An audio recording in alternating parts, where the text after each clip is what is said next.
So, yep. Oh, sorry, I caught you on camera. Swigging. It's neat gin, guys. I wish.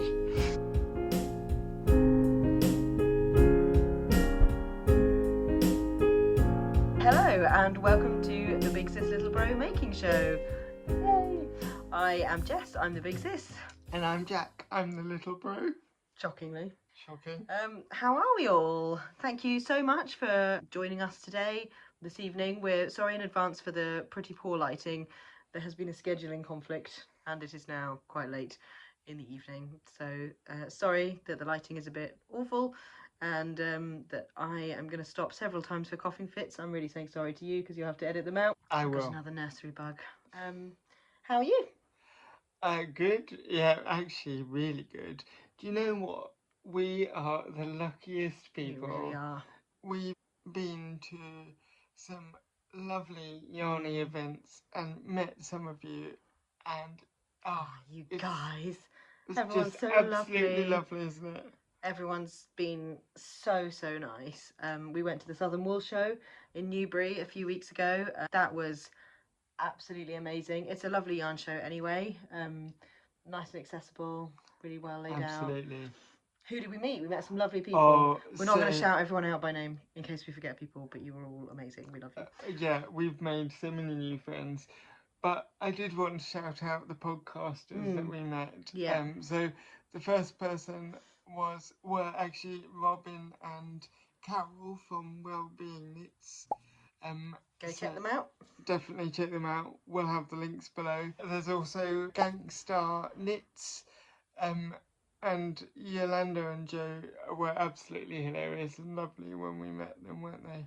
They're podcasting group, so there's 3 of them, and we met 2 of them. They are the amazingly named Yolanda, Amanda, and Joe, which I just think is great. Jess and Jack doesn't have a patch on that, does it? No, I mean, they had to make a podcast, really, didn't they? They did. So yeah, check out those podcasts, give them some love. And we met some really just gorgeous, lovely people. We saw our wonderful friends, Bex from Bex Creates, Claire and John from Bird Street Yarn. We hung out with them. James from James Makes Yarn. Yes.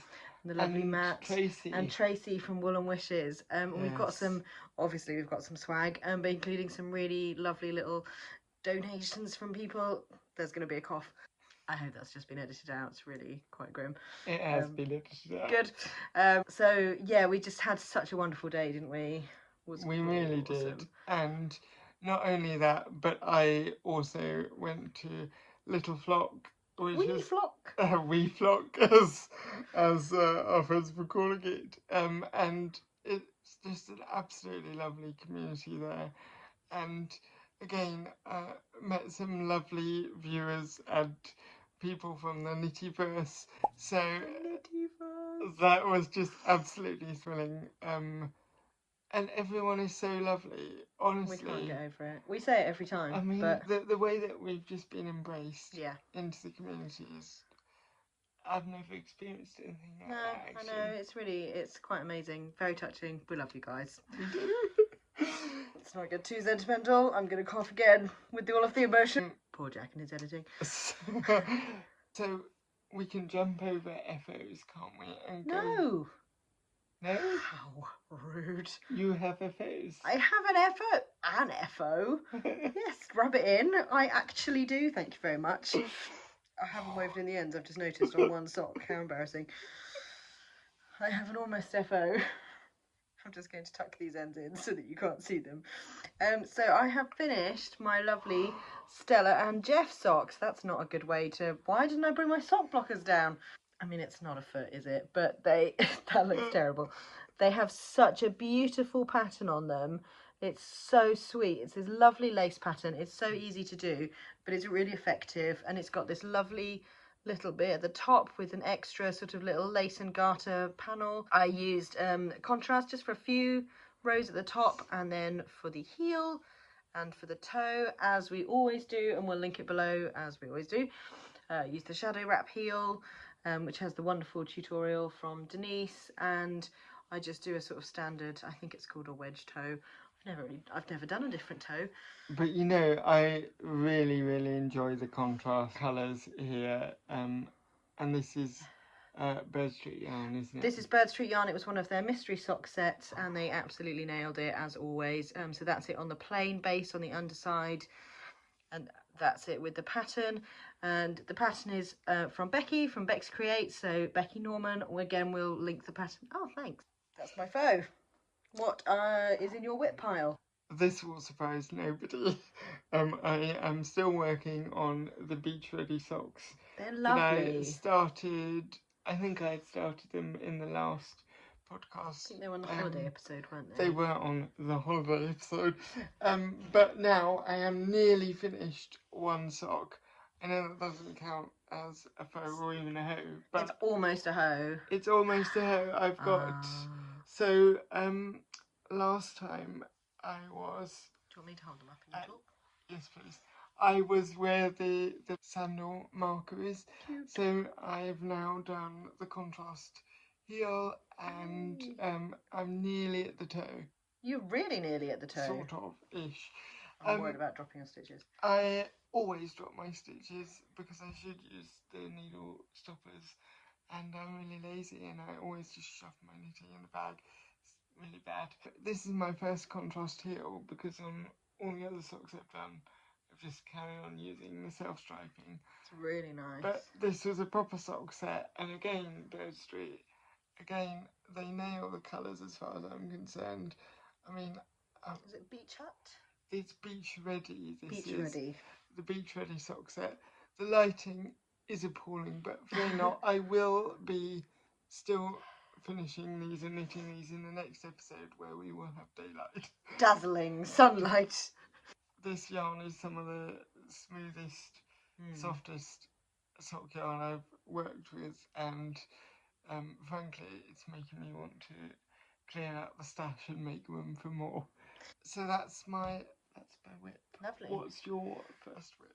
So my first whip, quick disclaimer, the Mountain Mist sweater, which I've talked about before, and the fluffy scarf, which I have talked about with slight ill-concealed rage before, are both still on the needles. I thought I was going to finish the fluffy scarf and potentially this pair of socks that I'm about to show you, and I haven't finished either of them, and it's filled me with such complete rage that I have put the fluffy scarf into a quiet corner for a few days. I'm not going to do it, or the jumper. It's fine. We all need a break from our whips on occasion. We do, and I just can't bear to show it again. It's so nearly finished, but it's not finished, and I just need to accept that. It's fine. So this is living in a lovely, lovely Bird Street yarn bag. Ta-da! We love them. Hopefully you love them too. I'm spoilering one of my little acquisitions, which was this super cute... I've never had a DPN cozy before because I always think I could sew one myself. I never have. I never will. They look really fiddly to sew, actually. It's the most useful thing ever. It's absolutely amazing. It's from the lovely Jo at Pickle Lily. So let me just see if I can show you her cute little label. Oh, that is so cute. Beautifully made. Her stall had so many interesting things like little children's activities and toys and stuff as well. Really thoughtful. Lovely stuff. Really nice fabric. So check Jo out. So I got that at the Southern Wool Show. Again, I am enraged that I haven't finished this because I smugly thought I would have. So these are my paint box yarns, rainbow striped socks, just again the same shadow wrap heel. This is the second one, and a bit like your sock, we're so nearly at the toe. I think I've got 2.5 stripes to go, 3 stripes to go, and then a wedge toe, and then they'll be done. They're just my vanilla sock pattern. I do 64 stitches, 2.25 needles. I'm quite a tight knitter and I've got really small feet, so that works pretty well. And I think I do 60 rounds on the leg and 60 rounds on the foot now. But I've made several pairs of socks with those measurements and I don't think I've tried any of them on yet. And I'm just ploughing ahead on the assumption that they'll all fit me. There goes my needle. I've got one more to show. It's a very, very new cast on, as in I cast it on this afternoon. But what I wanted to show is what it's living in, which is this absolutely incredible bag. So this bag is by the wonderful Lizzie of This Lizzie Sews. She has a beautiful label there, and actually she has a proper tag here. I mean, look at this. It's got a little Beautiful little teapot. I mean, it's just stunning. It's so well made. The craftsmanship is incredible. This was a gift from Lizzie, so generously, and she's gifted one to you as well. Which Oh, you're gonna... my goodness. Oh, he's flashing the bag. Aren't we lucky? It's attached. It's I've your entangled. Yeah. But aren't they just They're beautiful? so gorgeous. They're absolutely and lovely. we're so grateful. So thank you so much to Lizzie. It was incredibly generous. Wasn't Lizzie makes these bags with a really interesting construction. So they have a wire frame. So when you, I'm not showing this well at all, but when you open the bag out, it holds its shape really nicely. So particularly, I find, say, for like a big colour work project, or even like a sock where you've got 2 contrast yarns or something, to be able to keep the bag open and like stable is so useful. We will link Lizzie below. She's away, isn't she? She's on holiday at the moment, so she has a Facebook page and an Instagram page, and you can message her to order. We love these bags and we hope you absolutely adore them too. Hold fire if you would like to order them, and we'll let you know in our next episode once Lizzie's back and her orders are open again, because she's on what sounds like a lovely holiday, but we wouldn't want her to get back to be completely inundated and overwhelmed. So we hope you will also order these beautiful bags, but we'll let you know when to order them, so that she can pace her ordering and her making. But they are so wonderful and we're so grateful. So thank you so much, Lizzie. You met Lizzie, didn't you? Oh, I did. I met Lizzie at the Little Flock, and it was so lovely. You know, it was like a real meeting of minds, and you know, we talked about all things crafting and beyond, and she's just absolutely so lovely.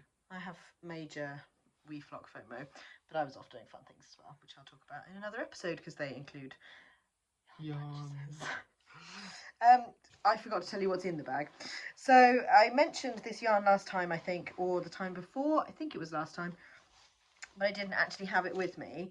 And it is this. This is basically the size of my head. Huge ball.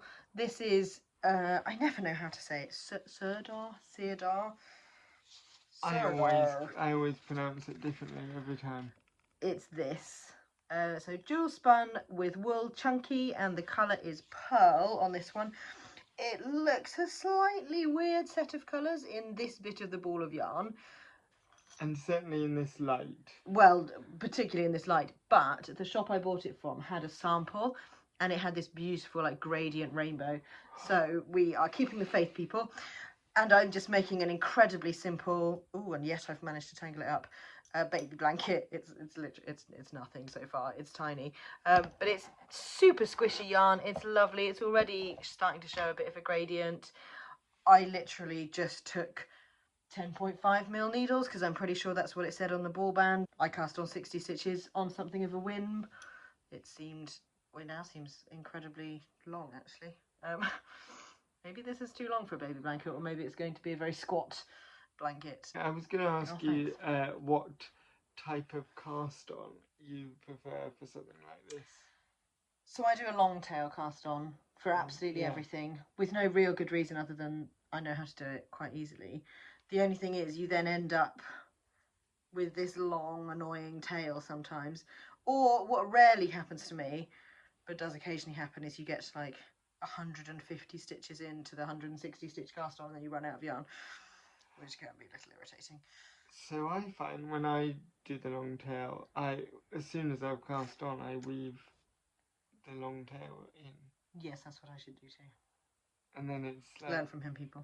But I then need a beginning of row marker, whereas you do not. True, and I often, our wonderful friend Rosie once taught me years and years ago to just kind of roll it up and bunch it up and tie it into a little knot. I haven't done that, and now I've got yarn bath. That is going to be very, very cute. It will be very squishy and wintry and lovely. And it's for a baby that is due in kind of late winter. I am grasping for my notes as if they're going to help. So, yes, I don't think we've got anything more in the whip pile currently. We've both got a lot of plans. And actually, at some point, I was thinking we could have like a little mini episode. Yes. To discuss some like future plans or something. That might be nice. That would be fun. And we could hear about what you are all hoping to work Yes. on as well. Maybe like some, is it too early to start thinking about like the 2026, like people do the Make 9? Does anyone do a Make 9? Do you recommend doing a Make 9? I mean, it's kind of like the bingo board, which, spoiler, I'm going to talk about later. Anyway, let's stop whittering and talk about some knitosophy. Knitosophy. So this time around, I actually thought it might be fun to do a bit of a compare and contrast on our different knitting styles, because we both knit quite differently, don't we? We do. How's your knitting style developed? It's a really good question. I mean, that's very flattering to sound like it's developed, because really what's happened is I learnt to knit age 10 and I've not changed anything since. So I knit English flick, I think it's called. Flicking, basically, well, I once saw a tutorial that was like, stab it, strangle it, pull its guts out, and then throw it into the sea. Which is charming. But it's basically, you know, we all know the kind of English, I think it's called English flicking. So I've always done that. It's always worked fairly well for me. I don't get loads of wrist pain or anything. Occasionally I do a bit, but in general, I just kind of tend to do a fairly standard, and I use, as you will all have seen, DPNs when I'm knitting small circumference things. I've tried to get a bit more into Magic Loop recently for things like sleeves or just small circumference circulars rather than DPNs, because I do get ladders. And then, I mean, I like an interchangeable set with long cables. And that's kind of where I'm at. I'm a pretty simple gal. But you have a much more interesting setup. Well, a much more involved and complicated setup, because why would I make things easy when I could make them more difficult? So like you, I started with the English style, but I was finding basically I've got cerebral palsy affecting my left arm muscles, and I was finding that the requirement to sort of hold the project while casting the yarn over the needle was slowing me down, basically, and I wanted to knit faster. So I did a bit of stickers that Lizzie gave us that we forgot to show. Yes. Love it. So many fun stickers. So sweet of Lizzie. Sorry, I totally interrupted.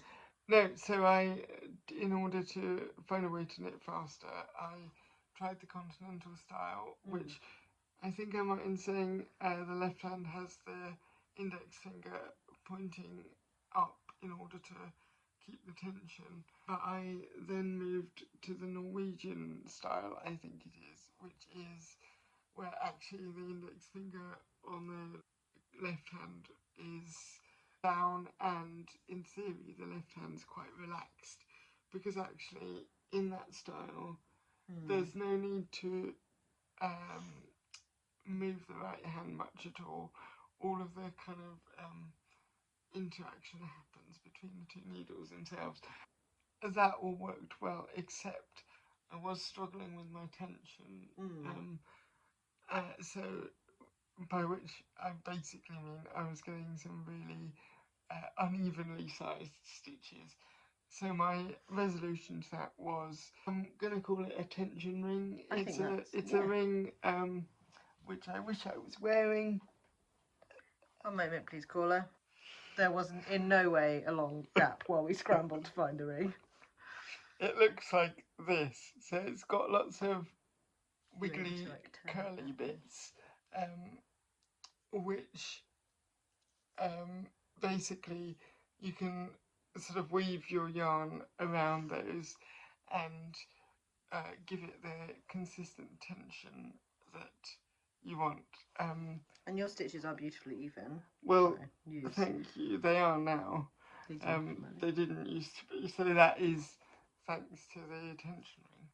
But yeah, I just mentioned that because somebody came up to me the other day very sweetly and was asking about how the ring worked and where I got it. The sad news is I just got it off Amazon.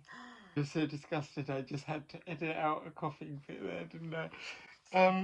me running away and... So yeah, that's how I've sort of developed probably an unusual knitting style, but one that works. But it for me. works. And actually, I don't think it is that unusual. I think the more continental styles are obviously very sort of well known and well used in different areas of the world. But I think also what's clear from, like you were saying, is that there's very little movement when you knit, so it's very economical.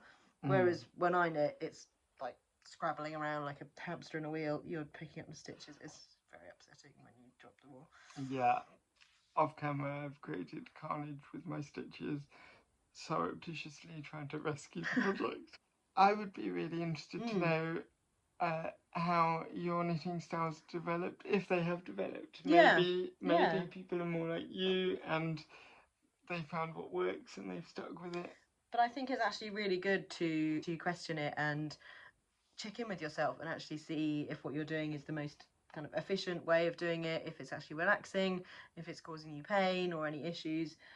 Even if it's just something like, it does annoy me that I get little ladders on my DPN knitting, but I'm slightly too lazy to do anything about it. But it's good to sort of explore the options, I think. Yeah. So the next bit is the swag. Full disclosure, we've got so much swag, and I say we, it's mainly me. We've got so much swag, we're actually going to divide it over a couple of episodes. We just happen to have had a very yarny few weeks, where, as we mentioned, we went to the Southern Wool Show. I also had a trip abroad where I may have fallen into a couple of yarn shops, and we also went to the reopening of the Oxford Yarn Store recently, which was absolutely delightful, and we will have a proper chat about that as well on another episode, because there was obviously swag that came with that. But today we thought we'd focus on our Southern Wool Show goodies. I think we were very restrained. Would you like to start us off with one? I mean, I say that. I got a lot of notions. I usually like to do a kind of full sweep around a yarn show before I commit to buying anything. And I was absolutely determined that was going to happen. And then I walked into the yarn show and bought something from the first stall. So that didn't work very well. But this is from Jo Knit Sew. And I just, come on, guys. I mean, the colours are, again, in this light, not coming out too well, but they are bright and beautiful. I think the brightness and the beautifulness does hopefully show up. There's a little bit of blue flashed in there. And this kind of knits up because there's quite a lot of white. The samples that she was showing, it knits up as little flashes of colour, and I just thought, yeah, I need that. And also, I would argue it's not even just a sort of plain white. It's got a lovely cream edge. It's lovely, yeah. And that's probably not getting picked up by the camera, but it's beautiful. Really warm, lovely colour. Yes. So it's Jo Knit Sews. The colourway is a whiff of unicorn, which I very much enjoy. Well, that's adorable, isn't it? And it says it's merino nylon. Honestly, feel how soft that is. I would have thought this was 100% merino. It feels it, yeah.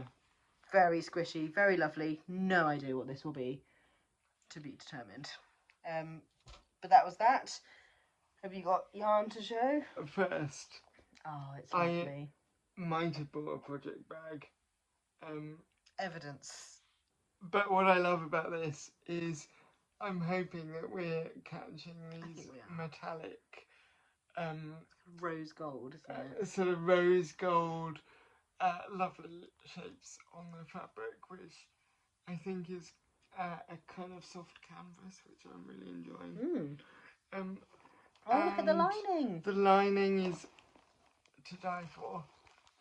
Inside, I might have had to copy you on the sort of a unicorny vibe front, because I saw this kind of lovely mix of bright colours and a kind of warm cream, and this is the Tamagotchi colourway from James Makes Yarn. It is awesome. And yeah, I love it. It's beautiful. I'm not sure what it's going to be, but part of me is thinking... Oh, yes. I think just like that. A yeah. bonnet. A bonnet. Yeah, just secured with a little bit of yarn under the chin, and I'll have an FA.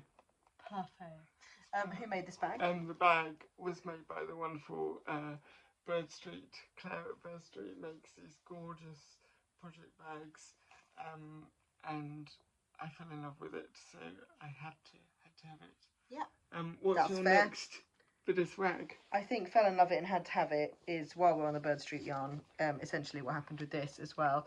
I'm really feeling the autumn vibes. We're in a kind of leaves falling, Gilmore Girls, warm tea kind of vibe at the moment. My favourite vibe. Exactly. I love it.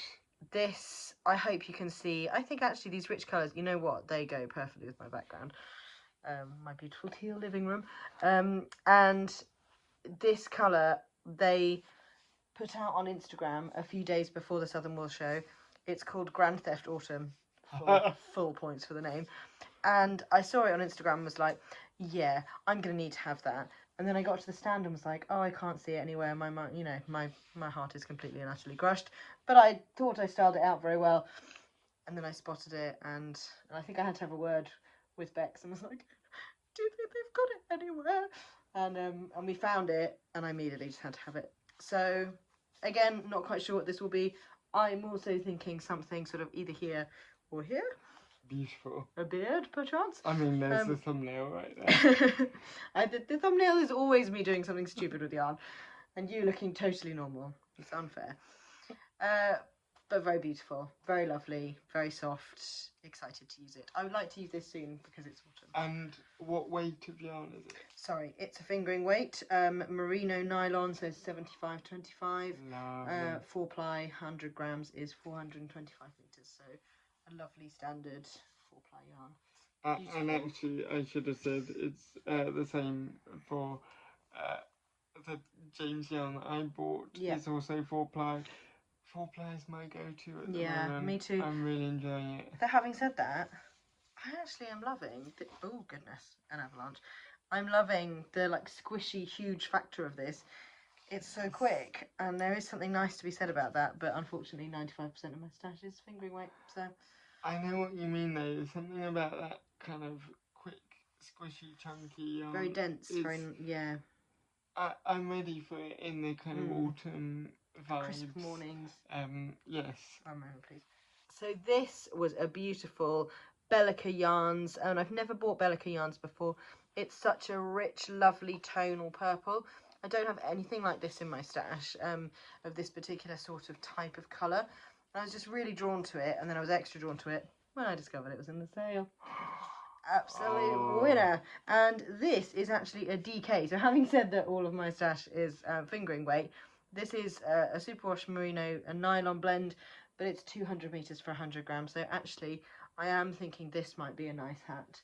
Just a little bit thicker. It's a beautiful fine DK, but yeah, it's just such lovely jewel tones. I just saw it. I wanted it. I bought it. I have no regrets. It's absolutely beautiful. It's really lovely. There's this is a their lot label, of if it's not coming out different hues in there, which they're giving it so much dimension. Yeah, it's lovely. It's really, really nice. So I'm very pleased with that. And that was all of the yarn from me, but not from you. Well, of course, while I was on the Bird Street stand getting the project bag, I had to get another skein. I mean, at this point, it's a sickness, really, isn't it? I need to stop buying all of their yarn. But do we need to set up Bird Street Anonymous? Yes, definitely. But this one is, for me, these are my sort of version of the autumn colours, which are a little bit kind of brighter than what you went for. This is kind of a darker, more autumny version of the beach colours. Yes. It's called Town and Country Mice, which is a really cute name, and I hope you can see that it's got lots of beautiful speckles and colour variation in it. You've really matched the colours well to my wall behind me, haven't we? It's all deliberate, yes. So this is, like yours, 4-ply superwash merino nylon blend. Beautiful. I absolutely love it. I don't know what it's going to be, but it's going to be something lovely. Exciting. We can mosey on to the three nice things. Yes. Do you want to start? Yeah, go on then. My first one is an exhibition which is at the Ashmolean until February next year. In Oxford. I appreciate this is again quite Oxford centric, but it might be possible to look up this artist. The artist I'm thinking of is definitely right. She actually, I think she did a residency at the Ashmolean, and the works are casts, plaster casts, and they're a response to the kind of classical casts that are in the Ashmolean.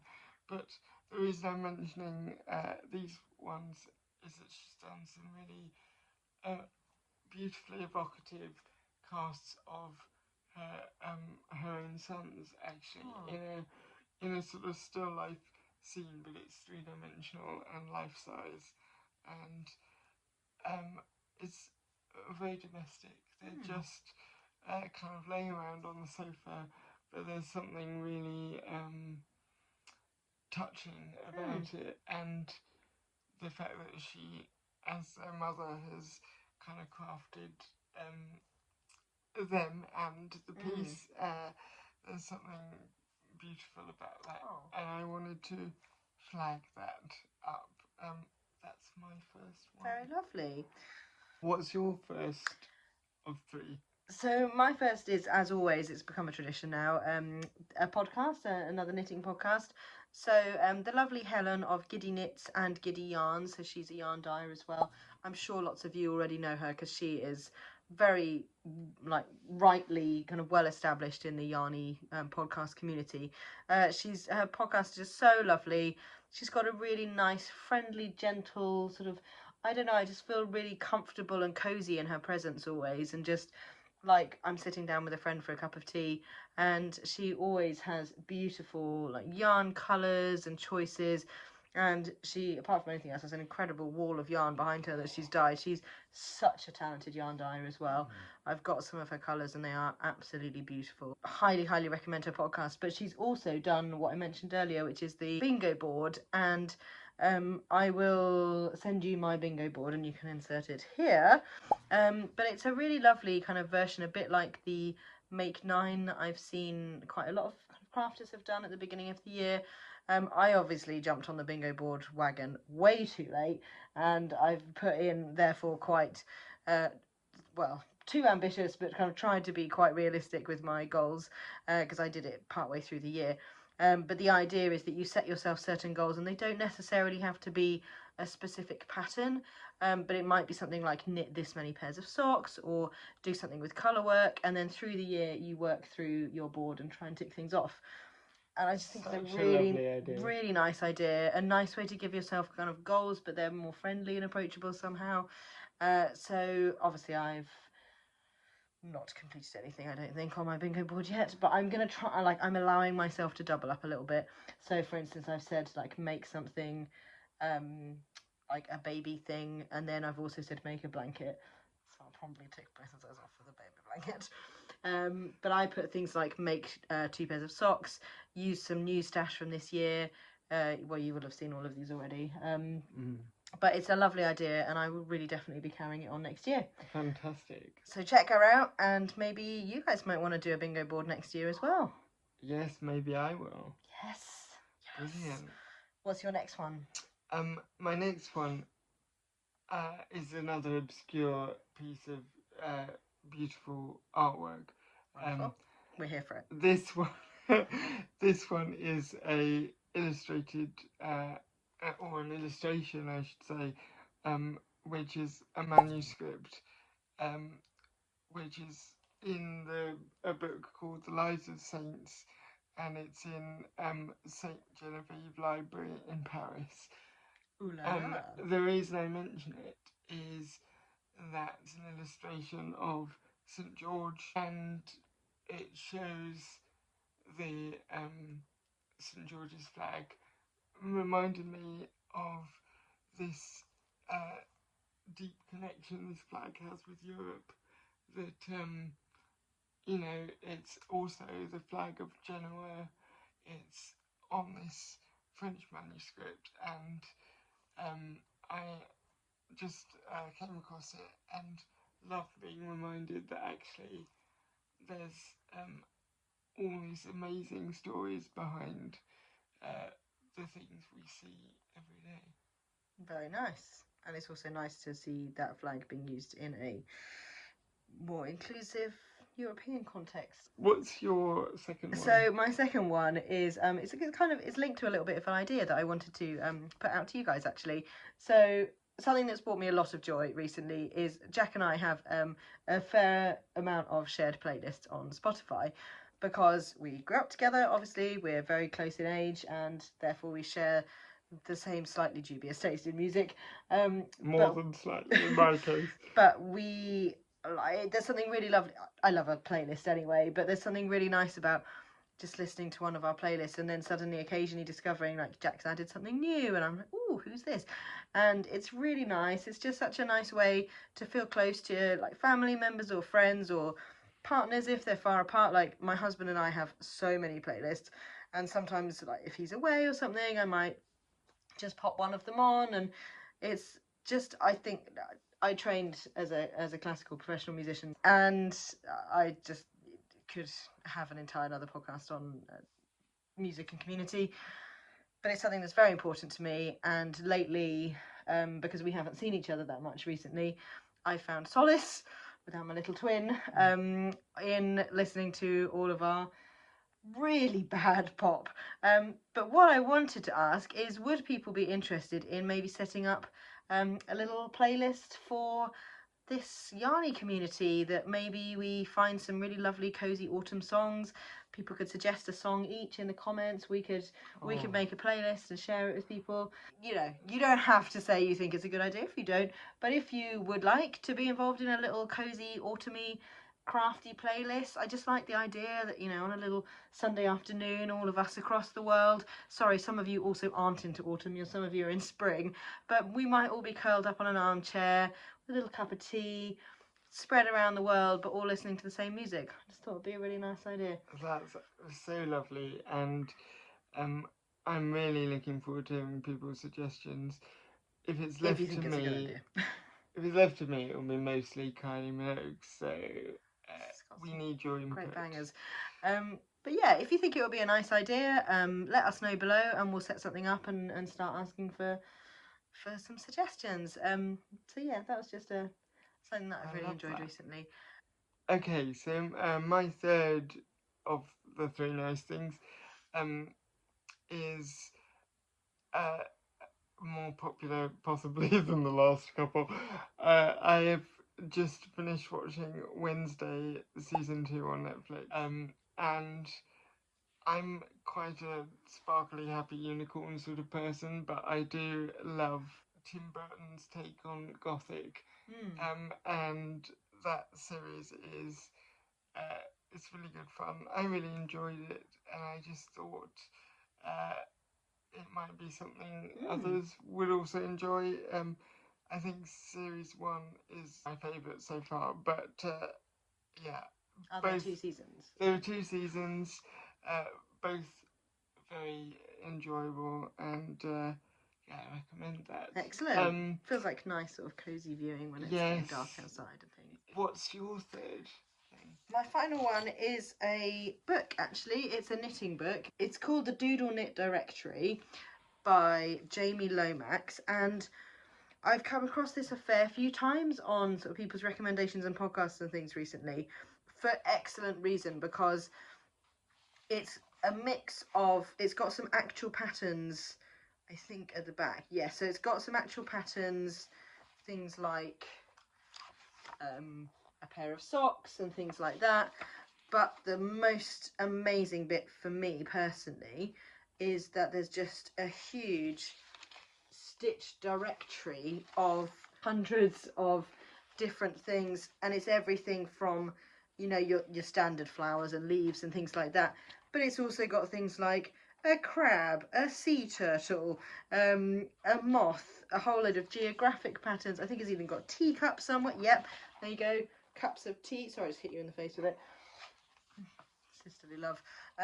It's even got sweaters, so it's colourwork charts, which you can then insert either into their own patterns at the end of the book, or into your own pattern. So for instance, if I was doing my normal 64 stitch colourwork sock, well, just a normal sock, and I wanted to put some colourwork in, I'm pausing because I was about to say incredibly confidently some maths, and then I just had to check it in my head.